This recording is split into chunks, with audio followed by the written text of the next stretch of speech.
Hey y'all, it's Stevie. I wanted to show you this article that I saw about the Gay World Series softball tournament that Harris County is doing later this year. So I already talked about it in another video, but I want you to see something specific about this one. And I do want to mention that this article does say that previously counties have gotten money for events like this from the state of Texas. But of course, suddenly, the state doesn't have that money to give Harris County, which is completely unsurprising. So look at that highlighted portion. Any given weekend in this town, you see youth tournaments, Bob Choate said. None of these have municipal funding. 200 of those my son played in. And if you're wondering why I'm highlighting this, it is because Bob Choate is a known troll for the city and the county. I had the displeasure of running across him on Twitter a couple of years ago. He's extremely vile. So let me show you why I call him vile. Here he is talking about Olivia Juliana, I think her name is. She lives in Houston. She's that influencer that Matt Gaetz went after a couple of years ago, unfortunately for him, because he gave her a very big platform. Here he is again saying, talking about somebody being gay and mentioning that this person used a glazed donut for an engagement ring, and I hope he basically implying that the young lady that is being proposed to is large. He's making a fat joke. Here he is again being racist towards Jean Wu, who is Bob's primary target, which I don't even understand because I don't even think Jean is his representative whatsoever. Here he is again harassing, trolling Jean and also his wife, which he does all the time. I don't know why Jean is his main person, but if you have an opportunity to go online and look up his Twitter feed, you will see that he is all day, this man is saying nasty and vile things about elected officials here in Houston and Harris County.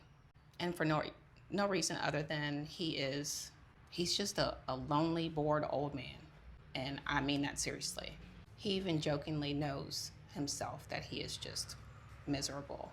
I don't know what happened to him in 2019 or 2020, but he's been just rancid ever since then. I mean, you can look here at this last job he had, and he's complaining about the employer. This is what he does. Madam Secretary, first speaker, please.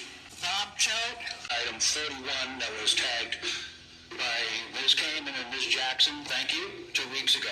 And it's about purchasing goods and products from Amazon services. And I'm going to read from the background.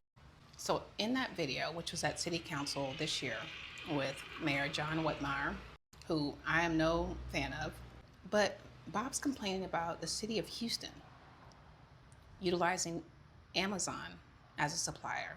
He goes on to recommend that the city use Houston businesses for their supply needs. I mean, I don't understand. I've worked for big companies, small local companies. I've worked for nonprofits.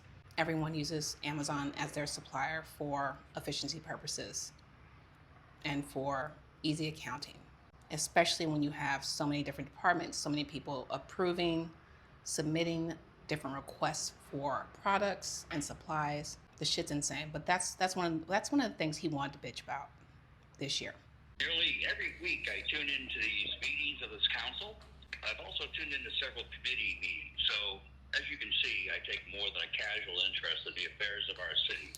About 4 weeks ago, I noticed that certain keywords often come up, especially during pop-off. Words such as happy birthday, food distribution, giveaway, backpacks, awesome, and great job. One word that is seldom said, crime. In fact, over a 3-week period, birthdays were mentioned 5 times more than crimes.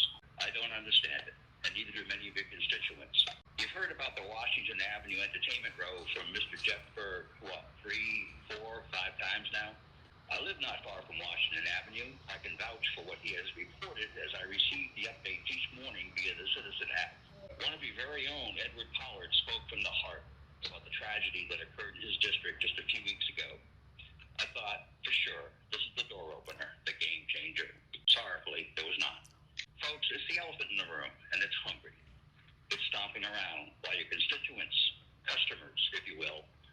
wringing their hands and shaking their heads, wondering, does the mayor and city council have our backs? The good news, if there is any, is that no district is immune. Nearly every day, there's at least one violent crime committed in each district. But yet, y'all have remained mute. A member of city council recently challenged me to come up with specific solutions. Well, here's one. Speak up, speak out.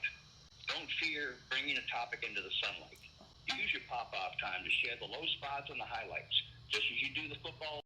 And that video was from 2021, when Mayor Sylvester Turner was still our mayor.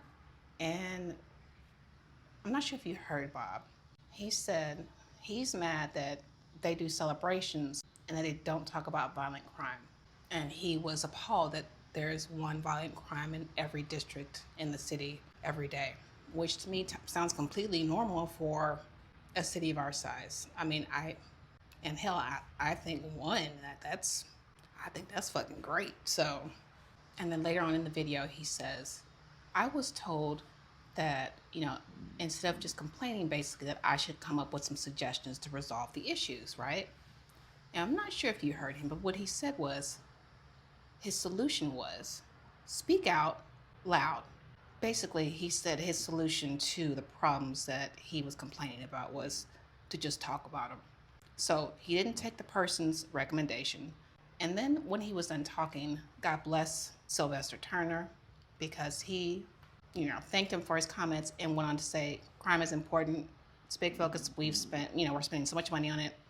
And he said, again, I ask you, if you have any constructive, suggestions for us, please bring them to us. So he's, again, very politely and very diplomatically letting Bob know he didn't come with anything productive, because he didn't.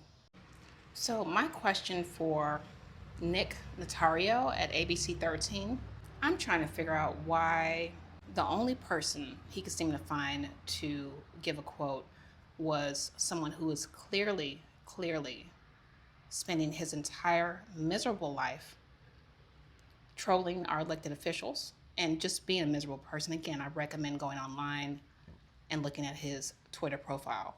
He's awful. Also someone who's racist, bigoted, just a general vile person.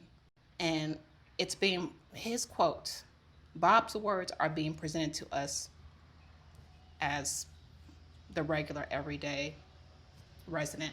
And I find that highly problematic.